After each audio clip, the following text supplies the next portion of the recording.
So here's Steve Robinson and his bios in front of you there. And he worked for the Northwest Indian Fisheries Commission for many, many years and has just done an immeasurable amount of activities related to carrying the vision of Willie Frank Jr. forward, and now owns SR Productions. I think that stands for Steve Robinson, right? But I just will let him talk about what he's doing. So Steve, let's welcome Steve. Thank you very much.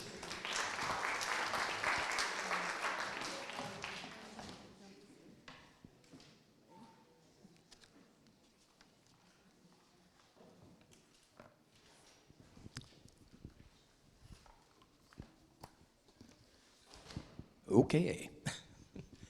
Hi, everybody. So quite a few of you, and that was the first time. That's interesting. I've seen it about 20 times, and I love to watch it every time. Today's, well, I was a little late, and I just wanted to mention something about why. I went to a funeral today for another great tribal leader, a man by the name of Emmett Oliver. Just wanted to mention his name to you today before I really start. Emmett passed away earlier this week at 102 years old. He was the oldest living Quinault tribal member, and he achieved many, many things in his life. Among them was he was the one that got the canoe journey started back in 1989 with the paddle to Seattle. And as the canoe culture got renewed here in the Northwest, it brought along with it renewal of and rejuvenation of a lot of culture. New songs started to resurface, a lot more. Tribal members are learning their language. A lot more are basically getting involved in their culture. He achieved a great amount of good, and it was really good to go to the funeral this morning and say my final goodbye to him. He was a good friend. So today we're looking at Willie Frank. That film is a very good place for me to kind of take off because I joined the Northwest Indian Fisheries Commission in 1985. It was February of 1985.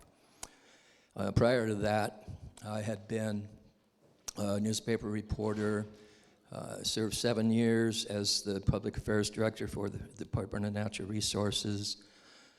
And when I came to the Northwest Indian Fisheries Commission, I'd been in corporate public relations. And when I first saw Willie Frank, my experience with the tribes had been somewhat minimal, but I'm a descendant of the Salish Kootenai tribe, and I knew that I was related there. I had some descendancy, but I didn't grow up there. I had, a good feeling that I belonged, but my father, who basically, I lost him when I was about 2 years old, and had a stepfather who moved a lot. And so I went to 14 grade schools and 7 junior high schools. We moved a lot. And so I never really had any roots to speak of. We just constantly moved. And so one of the things that I guess was really missing in my life at that time was, in fact, a feeling of belonging. That first day, I had done a series. I had done an article about the time of the Bolt decision, which, of course, was in 1974. It was just after that I did an article for the New York Times on the Bolt decision, and so that's really when I started to generated real interest in it. And as I was getting tired of corporate public relations, saw this position open up at the Northwest Indian Fisheries Commission, applied for it, and got it. And my first day on the job was a commission meeting, and I looked over at these commissioners sitting at this table in front of me, and here was this man, Native American man, with a smiling face. My eyes connected with his, and I was hooked. I had intended to be there for a couple of years. You know, that was just the way I was. You know, I basically had moved from job to job. It was kind of the way I grew up, and I didn't intend to stay very long. I ended up staying for 26 years. And for the next 30 years, Billy Frank referred to me as his PR guy. So we did spend a lot of time together. I'd have to say thousands and thousands and thousands of hours, and we traveled all kinds of places together, and just all kinds of places, did all kinds of things. But, you know, as you know, I'm sure, we lost him a couple of years ago, although his legacy definitely lives on. So the question I'd like to ask, to start out, who is this guy? Who was Billy Frank Jr.? And you know what? It's not necessarily a real easy question to ask or to answer. If you can read his biography. I think a lot of you have, right? You've read books about him, and I'm writing one myself, of course. You know, he was Nisqually Indian. And he was born on March 9th, 1931. He died May 5th, 2014. He was a U.S. Marine in the Korean War, descendant of hundreds of generations of Nisquallies. He was a treaty rights activist, obviously. You just saw the movie. He was arrested more than 50 times, and he called himself a riverside lawyer. He was one of the originators of the Northwest Indian Fisheries Commission, and he was, I'll explain more of this later, but he was a primary architect of something called co-management. And of course, he was the recipient of many, many great awards. The Albert Schweitzer Award, that basically meant he was the National Humanitarian of the Year, a national award. He was, from across the nation, he was selected to be the first to receive the first American Visionary Award. And I think you've heard a few times from Hank Adams. He was the second one selected to receive the American Indian Visionary Award. And I'm sure some of the stories you probably have heard from Hank have to do with this era that you just saw in this film. And so does that really describe who Billy Frank was? Not really. None of them really, although they're interesting, I think, really define who he was. And I'm sure you probably have heard about, like I say, some of the books. Where the Salmon Run is one. Have you read that? I think some of you have. Messages from Frank's Landing is another good one by Charles Wilkinson. There's a new one out. It's called Tell the Truth, the collected columns of Billy Frank Jr. I actually started that, that column, whatever year it was, a long time ago. It's called Being Frank. And then there's, if you Google him, you'll get thousands of hits. And I wanted to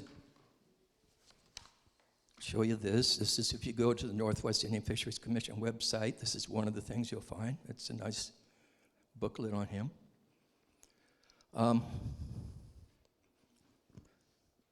But who was he? Who was this man? Well, for one thing, he was many things to many people.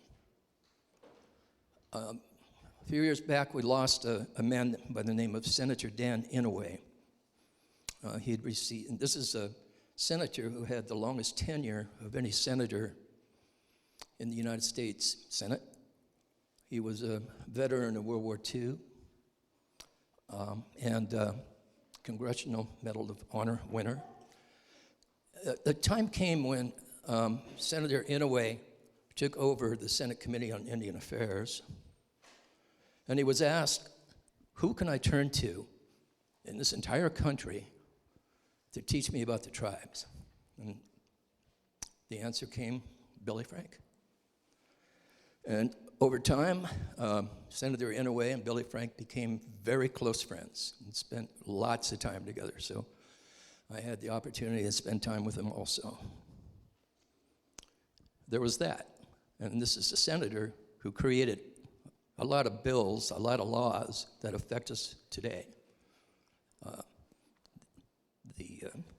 We have casinos today because of laws that Senator Inouye passed, which made quite a bit of difference to the tribes in terms of our economics and so forth, but other laws as well. But at the same time, Billy was a man who I saw on more than one occasion stop on the streets of places like Washington, D.C., to spend time with homeless people on the street and talk to them, cheer them up, help them out, spend time talking to them. You know, I often said, and I still do, that Billy was a man who walked with giants, but he knew no strangers.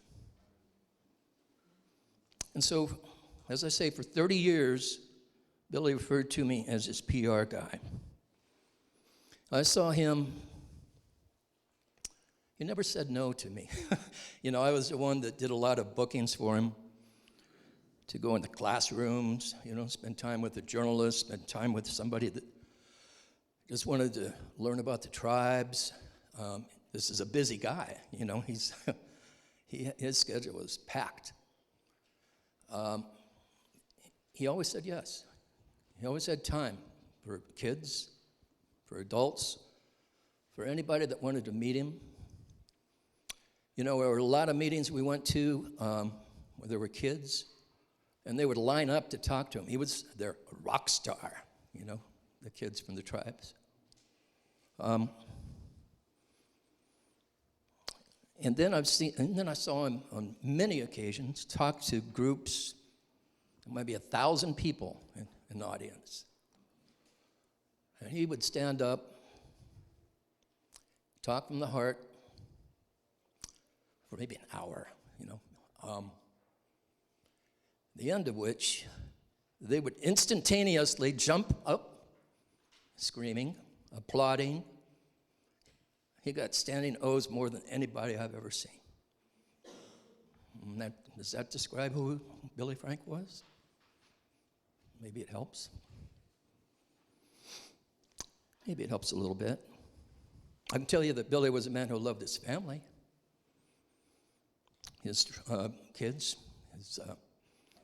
I kind of helped, I like to say I helped raise Willie Frank, his son. He's 33 years old now. And a great young man. All the times that we were riding in the car together or sitting in airports waiting for flights, that was one of his favorite topics. He'd talk about Willie. He loved his family. And I tell you, he was, I was beginning to get a feeling very shortly after I joined the commission. I was beginning to establish some roots. I was beginning to find my place. And like I say, that lasted about 30 years. It still goes on today. And the fact is that even today, I'm totally dedicated to doing whatever I can to carry on his legacy, to help carry on his message.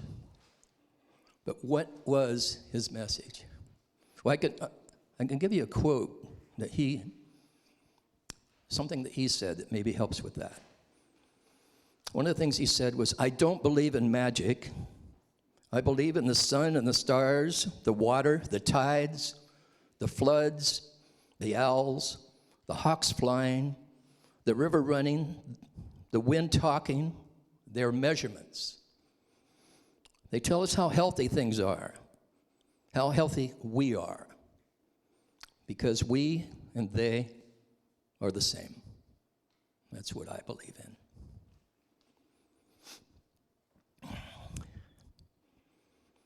And, you know, the time that I came in to the commission, I was pretty lucky, because by 1985,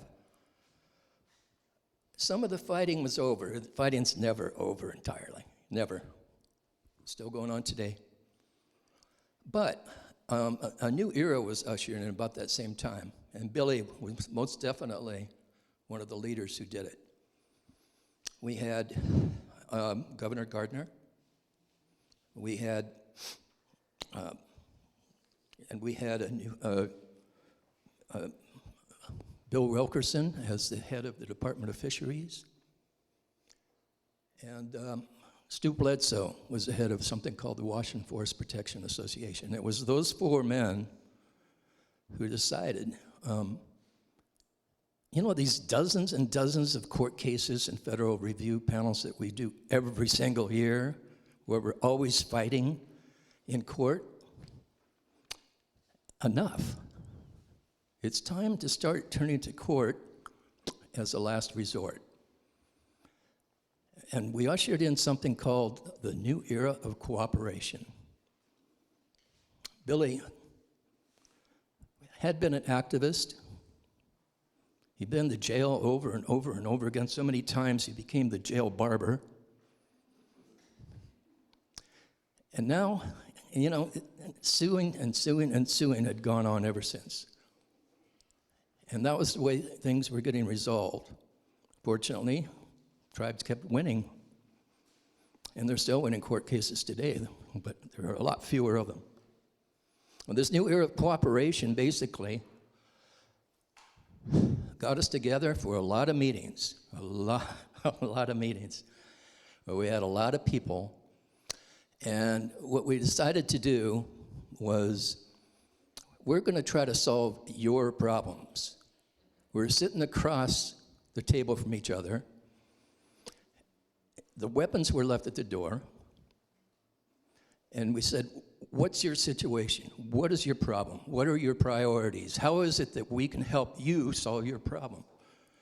And that didn't mean we were going to do it, but it meant that we wanted to hear about it, so that we can get it out on the table and we can try to find some common ground. It was mediated by Jim Waldo.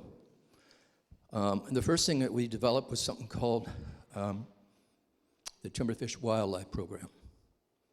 Trying to let the timber industry survive. Billy always believed the timber industry should survive, because without them we'd have condos on the rivers.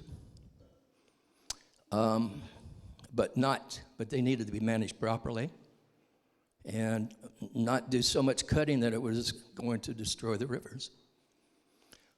And we needed to protect the wildlife, the fish and wildlife. And if they couldn't live with that, we'd be back in court. And so, Timberfish Wildlife Agreement was developed. Other stuff that developed, well, we came out with something called the Chelan Agreement. That was something that actually never was signed, but there were some pilot programs that were developed, and they worked up in the Dungeness and over in the Chelan area. And and water is one of the biggest issues there is. It's probably the number one priority environmental issue. We don't have enough of it. All the rivers are over-allocated, and we have more and more demand. It's a very serious situation. And the And it's just getting worse because we keep getting more and more people want to develop. One of the things I do is lobby the state legislature on behalf of the tribes and the U.S. government. That issue is always priority. It's always a big issue in state legislature. And the issue is they want more water. But very often, it's not there. It just doesn't exist unless they dig into what we need for the fish. Well, the Chelan agreement, the pilots worked, but about that same time, we had a Republican sweep. And not to be overly political, but they essentially trashed the rest of the agreement. So that showed that we still had problems going on. But there were some other things that developed. We started to work on something that came to pass ultimately in 1989 as part of the state centennial, and that was called the Centennial Accord. It was essentially the agreement of how we were going to work together, the state and the tribes. I've been meeting on it ever since. Every single year, all the state agencies and the governor get together with basically all the tribes, and we figure out how we're going to work together for the rest of the year. And it's a good program. Millennium Agreement came together, and the U.S.-Canada Salmon Interception Treaty. This thing called cooperation seemed to work, and of course, it meant co-management, fisheries resource. That's something that was the envy of states all across the country. Co-management, the tribes equal level in terms of managing overall the fish. What an idea. Some people liked it, some people don't, but it exists. And what we've developed over the years is a management scenario where all the fisheries that now take place, I'll tell you, pre-Bolt, there was no management in the state. And the fish, you can see they were trying to close off all the tribes. And so basically there was no fishing as they hit the rivers. They were all being knocked dead long before that. And so, but after Bolt, the way it works is it's required that those fish, each species, each run, make it back to their river of origin. That's management. And that came about as a result of Bolt. And so there's international process, there's a national process, and then co-management is right in there. The tribes are involved every single year, determining what fish can be caught, when, where, how many. So Billy was a big part of all of that. I'm not trying to say that we don't have ongoing challenges. We do. But it's a lot better than it used to be. That's a fact. But we still have diminishing runs. Why? Habitat. You ask tribal leaders why? That we are not getting the returns? Now they'll tell you. It's the habitat of the ocean, and it's the habitat of the rivers. Puget Sound is poisoned, and so is the ocean, and so are the rivers. And that comes because of development, it comes because of industry. And so our focus over a long period of time now has been restoring the habitat to the fullest degree that we can. And right now, huge issue, climate change. And so tribes are taking a back seat to no one in terms of trying to deal with those situations. They're very active in every river, restoring habitat, very active in fighting climate change and finding ways to adapt, but also ways to turn the tide on it. Billy's he was a very strong leader in all of that. Okay. All these things represented great progress. But Billy always knew that the work was far from done. And that was because of habitat. So one of the projects that he was heavily engaged in for the last few years of his life was something called Treaty at Risk. You go to that website I told you about, www.nwifc.org, and read all about that. Treaties at risk. So he kept testifying, kept speaking, kept traveling, kept up with meeting after meeting after meeting, and exerted far more energy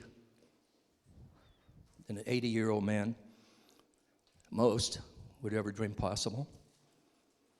Despite the fact that as he got to be that age, he had a few strokes. He shook them off, kept working. And so at this point, I got just a little video I'm going to show you to try to help convey to you, firsthand from Billy, some of his message. I'll tell you where this comes from. I produced a movie called Shadow of the Salmon a few years back. It's a docudrama. Actually, this film, The Shadow of the Salmon, was showed nationally on PBS. It was showed nationwide in Canada. It was shown in China. And it's used in schools, along with the curriculum I wrote. This outtake was Billy talking to people in the Longhouse towards the end of that film. Ready? We see the poisons every day out here. We see the greed every day. We see the waste of water, our resource. We see our earth dying, slow death. We see our earth dying. And that's why we're sitting in this great longhouse today, to make some prayers come true and to talk about our culture and our way of life for our children and our children that are not even born yet. We got to be healthy, and I'm worried about our health, about our people's health. They got to have salmon to sustain them. They got to have their animals to sustain them. They got to have their roots to sustain them. They got to have their berries, their medicines. We're in a house, our longhouse is medicine to us. And we're going to be here. And we're going to fight every day for the life of our salmon and our animals, our birds and our eagles, our way of life. That's why we have these ceremonies that is going on this weekend. That's why we're allowed to come into this longhouse and talk and make our prayers. And you all have to be the messenger now. All of us together. We don't have enough of us that takes these messages forward so we can sustain our lives, not only for us Indian people, but for everybody. Our children, our grandchildren, for the next 100 generations out there. And we're going to do this. We're going to do it together, all of us. That was just a short piece from Shadow of the Salmon. If you care to watch the full film, it's an hour long. It's just Google Shadow of the Salmon or go to salmondefense.org, and it's on there. I'll be happy to get you a copy of it. So Billy once said, it takes a lifetime. There's no quitting, no retiring, no getting sick. We have to be here for the salmon, the shellfish, the animals, the birds. They're all dying, and there aren't enough of us to save them. This is our children I'm talking about, and our grandchildren and their children. We can't quit on them, ever. And Billy never did quit. It was May 5th, 2014, the morning that he died. He was up and ready to go to work. It was going to be just another day of him working hard on behalf of the salmon and the tribes. He had a few minutes before his ride was to arrive, so he told Willie he was just going to lay down for a minute, take a little nap, but he never woke up. And, soon thereafter, his house was filled with well-wishers, and I found myself bent over his bed, crying and praying for a safe passage. And his funeral was attended by more than 6,000 people. Thousands more watched by webcam. And if you don't mind, I was going to read a poem I wrote shortly after. It's honoring my friend Billy Frank Jr. Through the wind, there comes a voice, whispered memories in my mind, reflections of many bygone days, tasks and triumphs left behind, visions of moments lived before, words he shared, laughs and grinds, stories and lessons of his life, tasks and triumphs left behind. The words of the man echo inside, too many to recall, yet I need more. Just one more smile, one more embrace, forever gone, these blessings before. Shock numbs my mind, it stifles my gait. My thoughts together cannot connect. I have to force myself to breathe. My wits I find I can't collect. Yet he did his job in preparation for this day when he'd be gone. It's with the strength that he imparted I will eventually carry on.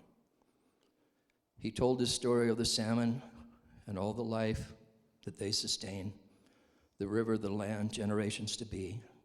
I will, like them, return again. So thank you, Mr. Billy Frank, for every moment you gave to us, the many laughs, the lessons taught, and even your ability to cuss. Even you, Billy, you know what I mean. No one will ever fill your shoes, but you showed us how to live, how to stand for what is right, how to fight, and how to give.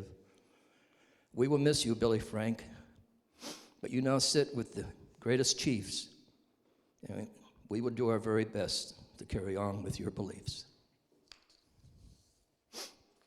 So, thousands upon thousands of people are going to miss Billy. And they'll remember what he fought for, what he stood for. And that's why recognition goes on and on.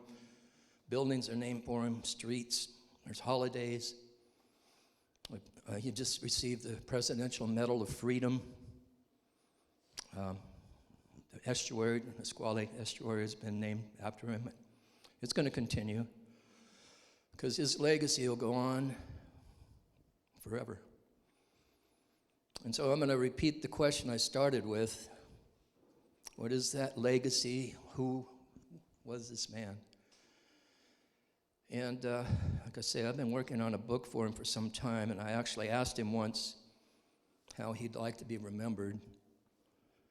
And with all the great things he achieved, all the thousands of lives he touched, all across the country and beyond, he told me he wanted to be remembered as a tribal fisherman. And so I'm going to close my comments with the words that are printed on his tombstone out at the Leshai Cemetery.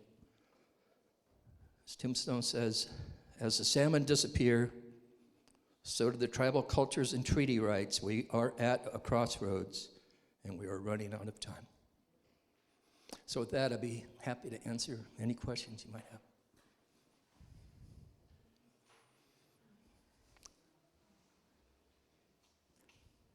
So thank you very much.